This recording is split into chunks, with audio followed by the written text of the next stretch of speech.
Hello juniors. आज की इस चर्चा में हम एक बहुत ही खास टॉपिक लेने वाले हैं। देखो, आजकल हर कोई डिटॉक्स, जूस क्लेंजेस और गट रीसेट की बात करता है। लेकिन एग्जाम के टाइम पर ना, जब कल्पस्थाना का सिलेबस सामने आता है तो डर के मारे सबका गट रीसेट नेचुरली हो जाता है। हाँ, बिल्कुल सही कहा। कल्पस्थाना के नाम से ही बहुत से स्टूडेंट्स थोड़ा घबरा जाते हैं कि इतने सारे योगास कैसे याद होंगे। एग्जैक्टली यार। तो चलिए, आज के इस डीप डाइव में हम चरका संहिता के कल्पस्थाना के पहले अध्याय यानी मदनकल्पम पर गहन विश्लेषण करते हैं। सौर्या बीएमएस चैनल पर हमारा हमेशा यही मिशन रहता है कि सिलेबस को समझें, रटे नहीं। ये चैप्टर ना एग्जाम पॉइंट ऑफ व्यू से बहुत इंपॉर्टेंट है। सीधे 5 या 10 मार्क का क्वेश्चन आता है इससे। राइट। और इस चर्चा का पर्पस उन सभी स्टूडेंट्स के लिए है जो कॉन्सेप्ट्स को जल्दी और गहराई से समझना चाहते हैं, बिना किसी भारी टेंशन के। राइट। देखो जूनियर्स, सबसे पहले अध्याय परिचय समझते हैं। कल्पस्थाना बेसिकली फार्मास्यूटिक्स है और इसमें पहला चैप्टर मदनफल्कम ही क्यों है? हाँ, ये एक बढ़िया सवाल है। सबसे पहले वमना द्रव्य ही क्यों? क्योंकि जब हम पंचकर्मा करते हैं तो सीक्वेंस क्या होता है? पहले वमना, फिर विरेचना। इसीलिए पहले वमना द्रव्यों का वर्णन है और उनमें भी मदनफला सबसे बेस्ट है। सही बात है। तो चलिए इसको थोड़ा विस्तार से समझते हैं। सबसे पहले सिलेबस की पहली हेडिंग पर आते हैं कि वमना और विरेचना एक्चुअली काम कैसे करते हैं। इनका मोड ऑफ एक्शन क्या है? एक औषधि को कैसे पता चलता है कि उसे क्या करना है? ये बड़ा लॉजिकल है। वमना का सिंपल अर्थ है दोषों को ऊपर के रास्ते से बाहर निकालना, विशेषकर कफा दोष को। और विरेचना का अर्थ है पित्ता और अन्य टॉक्सिन्स को नीचे के रास्ते यानी गुदा से निकालना। लेकिन ये औषधियां काम तब करती हैं जब इनके पास कुछ स्पेसिफिक गुण या प्रॉपर्टीज हों। अच्छा। जैसे कि उष्ण, तीक्ष्ण, सूक्ष्म वाले गुण। श्रोतों में यही बताया गया है ना। बिल्कुल। Important shloka alert juniors. इन द्रव्यों में उष्ण, तीक्ष्ण, सूक्ष्म, व्यावयायी और विकाशी गुण होते हैं। अच्छा। अब इनका फंक्शन समझो। व्यावयायी गुण का मतलब है कि ये दवा डाइजेशन का इंतजार नहीं करती, ये तुरंत पूरे शरीर में फैल जाती है। Wait, really? बिना पचे ही एब्जॉर्ब हो जाती है? हाँ, एग्जैक्टली। ये पहले हृदय यानी हार्ट तक पहुंचती है और वहां से ब्लड वेसल्स के थ्रू पूरे शरीर में। फिर आता है सूक्ष्म गुण, जिसके कारण ये माइक्रो चैनल्स यानी स्रोतस तक पेनिट्रेट कर जाती है। Oh wow! तो इसका मतलब दवा शरीर के कोने कोने तक पहुंच गई। लेकिन वहां पर जमे हुए दोषों का वो करती क्या है? वहां पर बाकी गुण काम आते हैं। उष्ण गुण अपने नेचुरली गर्म नेचर से जमे हुए दोषों को लिक्विफाई करता है, पिघलाता है। और तीक्ष्ण गुण उन्हें शार्प तरीके से काट कर अलग कर देता है। विकाशी गुण टिश्यूज के बॉन्ड्स को ढीला कर देता है। ये पूरा मैकेनिज्म बहुत ही सटीक लगता है। लेकिन यहाँ टेक्स्ट में स्नेहाना और स्वेदाना का भी बड़ा जिक्र है। यहाँ जूनियर्स, आप लोग एक बहुत बढ़िया प्रैक्टिकल एनालॉजी से इसको याद रख सकते हैं।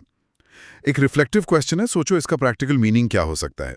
हाँ, बताओ क्या एनालॉजी है? देखो, अगर एक सूखे बर्तन में हम शहद यानी हनी डालते हैं तो वो दीवारों से चिपक जाता है ना? लेकिन अगर उसी बर्तन को पहले किसी तेल या घी से अच्छी तरह ग्रीस कर दिया जाए तो वही शहद बिना चिपके आसानी से बाहर आ जाता है। बिल्कुल सही एग्जाम्पल है। राइट। तो ठीक वैसे ही अगर डिटॉक्स से पहले शरीर का स्नेहाना नहीं किया तो दोष अंदर चिपके रहेंगे। लेकिन ऑयलिंग और हीटिंग के बाद ये पिघले हुए दोष बिना चिपके तैरते हुए आमाशय यानी स्टमक तक पहुंच जाते हैं। ये क्लियर हुआ सबको? बहुत क्लियर है। अब देखो, जब दोष आमाशय में आ गए तो वो ऊपर जाएंगे या नीचे, ये उनके महाभूता कॉम्पोजिशन पर डिपेंड करता है।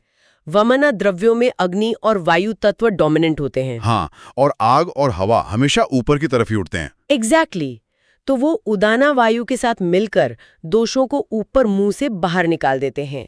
जबकि विरेचना औषधियों में पृथ्वी और जला तत्व होते हैं जो भारी होते हैं, तो वो ग्रेविटी के कारण नीचे की तरफ जाते हैं। ये सच में एक डीप विज्ञान है।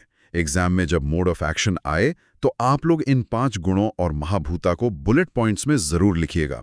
अब आते हैं सिलेबस के नेक्स्ट पॉइंट पर, त्रिविधा देशा लक्षणा और औषधि संग्रह। राइट। जब दवाई इतनी स्मार्ट है तो जाहिर है उसको उगाने और तोड़ने का तरीका भी मामूली नहीं हो सकता। स्रोतों में 3 तरह के भौगोलिक क्षेत्रों का वर्णन है: जंगला, अनुपा और साधारणा। तो इनमें से बेस्ट कौन सा होता है? और इनका लक्षण क्या है? देखो, जंगलादेशा थोड़ा सूखा और हार्श इलाका होता है जहां वाता और पित्ता डोमिनेंट होते हैं। क्योंकि यहाँ प्लांट्स को सर्वाइव करने के लिए स्ट्रगल करना पड़ता है, उनकी पोटेंसी यानी वीर्य बहुत स्ट्रांग होता है। अच्छा, जैसे डेजर्ट या ड्राई एरियाज वाले प्लांट्स? हाँ, दूसरी तरफ अनुपदेशा एक नम या मार्शी इलाका होता है। यहाँ पानी बहुत होता है, वाता और कफा डोमिनेंट होते हैं, तो प्लांट्स नाजुक होते हैं। और साधारणादेशा इन दोनों का बैलेंस्ड मिक्स है। एग्जाम ओरिएंटेड पॉइंट ये है कि औषधियाँ हमेशा साधारणा या जंगल क्षेत्र से ही इकट्ठा करनी चाहिए। वेट, तो इसका मतलब एंशिएंट आचार्यों को पता था कि हार्श एनवायरनमेंट प्लांट को ज्यादा पोटेंट बनाता है? ये तो बिल्कुल एंशिएंट टेरोवार जैसा कॉन्सेप्ट लगता है, जैसे फाइन वाइन बनाते समय लोग मिट्टी और क्लाइमेट का ध्यान रखते हैं। सही पकड़ा। और सिर्फ मिट्टी ही नहीं, मौसम का भी ध्यान रखना जरूरी था। औषधि संग्रह काला से एग्जाम में पक्का शॉर्ट नोट आता है। पत्तियां और डालियां वर्षा या वसंत ऋतु में लेनी चाहिए, जड़ें यानी रूट्स ग्रीष्म या शिशिरा में, छाल शरद में और सार यानी हार्टवुड हेमंता ऋतु में लेनी चाहिए। इसको ऐसे याद रख सकते हैं कि जिस मौसम में प्लांट का एक्टिव एनर्जी जिस पार्ट में होता है उसे तभी तोड़ना है। लेकिन यहाँ टेक्स्ट में कुछ ऐसी बातें भी हैं जो थोड़ी अजीब लगती हैं आज के टाइम में, जैसे सफेद कपड़े पहनना, मुख पूर्व या उत्तर दिशा की ओर रखना और मंत्रों का जाप करना। हाँ, ये पढ़कर थोड़ा मिस्टिकल लगता है, लेकिन इसको रैशनली सोचो। सफेद कपड़े पहनना बेसिकली हाइजीन का प्रतीक था, ताकि पौधे पर कंटैमिनेशन ना हो। ओह, मतलब ancient GMP guidelines. Exactly, good manufacturing practices. दिशा का कनेक्शन मैग्नेटिक फील्ड्स और सनलाइट से हो सकता है, और मंत्रों का जाप व्यक्ति को माइंडफुली फोकस्ड रखता था।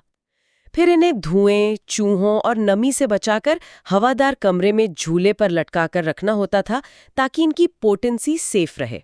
चलिए, अब औषधि इकट्ठा तो हो गई। अब सिलेबस के मेन हीरो पर आते हैं, यानी मदन फला। इसे वमन द्रव्यों में श्रेष्ठ माना गया है। स्रोतों में इसके कई पर्याय यानी सिनोनिम्स हैं, जैसे मदना, कराहता, राथा, पिंडितका, फला और श्वासाना। हाँ, और इन पर्यायों पर क्वेश्चन आ सकता है। जूनियर्स, इसके लिए एक छोटा सा निमोनिक शेयर कर रहा हूं। ऐसे याद रखो, रथ पर बैठकर मदना ने कराहता और पिंडितका को फला दिया, जिससे उनका श्वासाना ठीक हुआ। बस ये एक लाइन याद कर लो, सारे 6 पर्याय याद हो जाएंगे। वाह, ये ट्रिक काफी बढ़िया है। अभी आते हैं उस मुद्दे पर कि मदना फला आखिर राजा क्यों है। स्रोतों में इसके लिए एक ही शब्द है, अनापाइत्वत। अनापाइत्वत? इसे थोड़ा सिंप्लीफाई करके समझाइए। इसका सीधा सा मतलब है कि इसके साइड इफेक्ट या दुष्प्रभाव ना के बराबर होते हैं। ये इतना पोटेंट है कि हेवी टॉक्सिन्स निकाल देगा, पर शरीर को नुकसान नहीं पहुंचाएगा। High efficacy, zero side effects. ये तो सच में बेस्ट दवा हुई। लेकिन इसकी जो प्रोसेसिंग बताई गई है टेक्स्ट में, उसको पढ़कर मैं लिटरली हैरान था। इसकी संग्रह विधि बताइए जरा। ये 5 मार्क का स्ट्रेट क्वेश्चन बनता है। इसे वसंत और ग्रीष्म के बीच पुष्य, अश्विनी या मृगाशरा नक्षत्र में तोड़ा जाता है। फिर इसको कुशा घास में बांधकर उस पर गोबर का लेप लगाकर जौ यानी बाली या उड़द के ढेर में 8 दिन तक दबाकर रखा जाता है। वेट, गोबर और अनाज के ढेर में 8 दिन तक? ये तो कोई फर्मेंटेशन प्रोसेस लग रहा है। बिल्कुल है। अनाज का ढेर एक स्पेसिफिक टेम्परेचर मेंटेन करता है, लाइक अ बायोलॉजिकल इंक्यूबेटर, और गोबर का लेप एक सेमी एनारोबिक एनवायरनमेंट देता है। इन 8 दिनों में फल की नेचुरल टॉक्सिसिटी ब्रेक डाउन हो जाती है। अच्छा, ताकि वो पेशेंट के लिए हार्श ना रहे। राइट। फिर जब उसमें से शहद जैसी महक आने लगे, तब उसे बाहर निकालते हैं। उसके बीज निकालकर उन्हें घी, दही, शहद और तिल के पेस्ट के साथ रगड़कर सिखाया जाता है। ये दवा अब पूरी तरह से सेफ और पोटेंट हो चुकी है। ये लेवल ऑफ डिटेल सच में माइंड ब्लोइंग है। औषधि तैयार होने के बाद उसको देना कैसे है? प्रयोगा विधि पर आते हैं।